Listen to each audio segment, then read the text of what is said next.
He didn't just walk into a room, he transformed it. And it didn't matter if you were a Grammy winner, a Hollywood legend, or the most confident person alive. The second Michael Jackson walked in, everyone forgot how to be a person. There has never been, and there will never be, anyone quite like Michael Jackson. Not just as a performer, but as a presence, a force. Something that even the biggest names in the world simply could not prepare themselves for. Let's start with Usher, a man who has sold over 80 million records. A man who headlined the Super Bowl halftime show, completely unshakable in every room he has ever entered, except one. I feel like it speaks to, once again, the philanthropist that he is and what he really wanted for our planet. You know, I miss him. And as long as I'm living and there's a breath in my body, I'll be entertaining with his stripe on my shoulder and, you know, remembering the incredible moments that I've had enjoying Michael and being who I am. I could not have been that if I didn't see all those moments and be inspired. Shut down. Usher said he was shut down. The man who dances like nobody on earth, shut down by Michael Jackson just existing in the same room. We understand completely. Now Jay-Z, the most confident rapper to ever pick up a microphone. A man who has never, not once in his life, been intimidated by anything or anyone. Until the day producer Rodney Jerkins took him to meet Michael Jackson in a studio. He wants to meet Michael Jackson.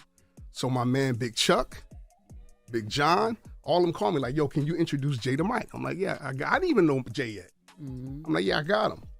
Bring him to the studio. That was the first time I seen Jay kind of in just a very chill, like, yo, this is Michael Jackson. This is Michael Jackson. I introduced him to Michael. We had a great conversation, we talking. Next thing you know, a couple months later, he calls Michael to do something. The most humble he had ever seen Jay-Z in his life. Michael Jackson did that to Jay-Z. If that doesn't tell you everything you need to know about who Michael Jackson was, nothing will.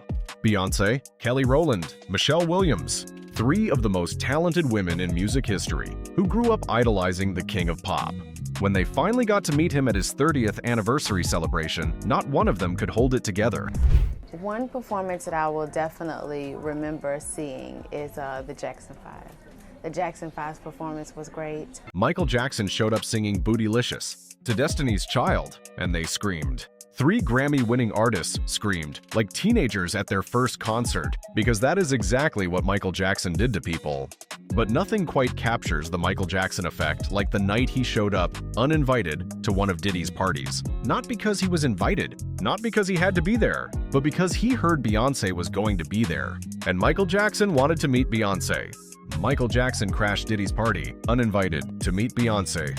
Always, you know, impressed on how down to earth he was, but this is like extra down to earth. He's like asking, is it all right to come to the party? He's saying like, oh, this party's really hot, or you gotta invite me to more of your parties.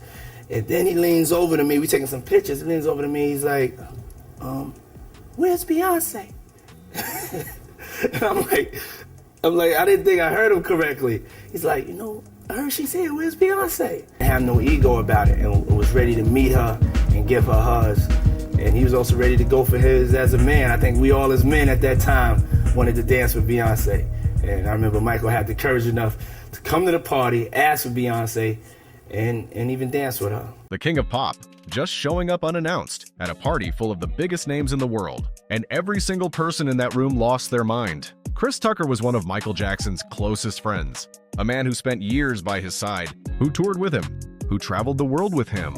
And yet, every single time Michael performed, Chris Tucker still couldn't believe what he was watching. We go to the movies sometimes. We go to the movies. Both of us like going to the movies. So we go to the movies, but it's hard because Michael got to sneak in the movie right before it starts. So Michael come in there like with a ninja suit on. He's hiding and all black. All of a sudden, I'm sitting there, where's Michael? And then I turn around, he's like, hey, Chris. I'm like, oh, man. How long you been here? About 5 minutes. He found out I was there. Prince came over and said, hey, but he, you know, Prince is shy, so I didn't know. I just heard this noise behind me, and I didn't know what it was. He just trying to get my attention. He was like, ooh. I was asking my friends. I was like, what's that noise? He was like, ooh. He said, man, that's Prince trying to get your attention. So I turned around, and I was like, hey, Prince, how you? He's small, so I was like, hey, Prince, how you doing? Even his closest friend, even the man who spent more time with him than almost anyone, could not prepare himself for what Michael Jackson looked like on that stage. That is the definition of once in a generation. Britney Spears was the biggest pop star on the planet when she performed at Michael Jackson's 30th anniversary special in 2001. She had performed for millions of people. She had done hundreds of shows. And yet, standing next to Michael Jackson that night, she was just a fan.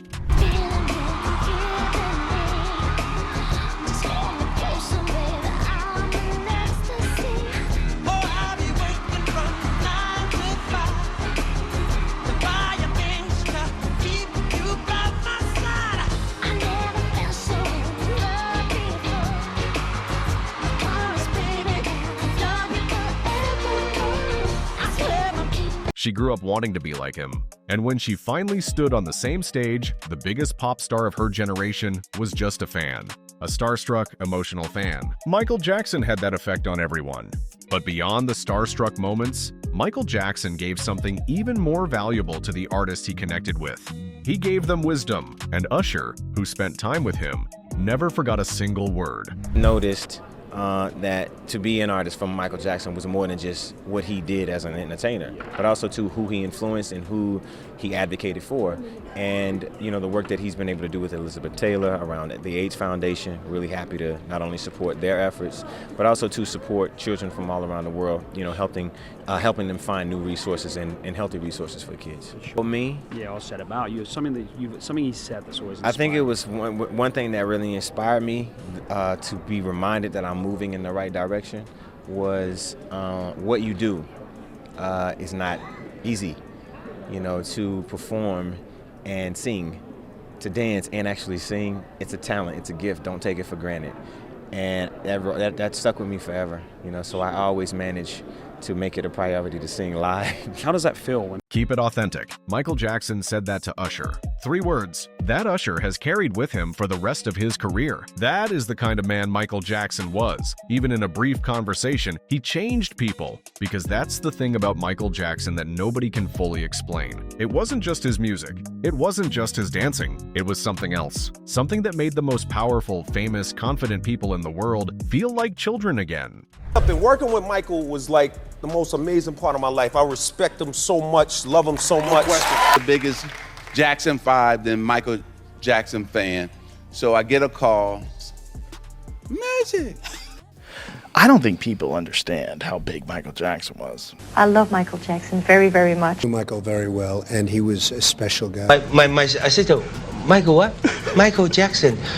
Okay, I'm sorry. Then I hang up the phone. Then afternoon I wake up because I'm in late night show. Then I wake up. You know, Big Brother. They call me Big Brother. You know who? Michael Jackson. I said no. Yes, Michael Jackson called. I said, why didn't you call me? Why didn't you call me?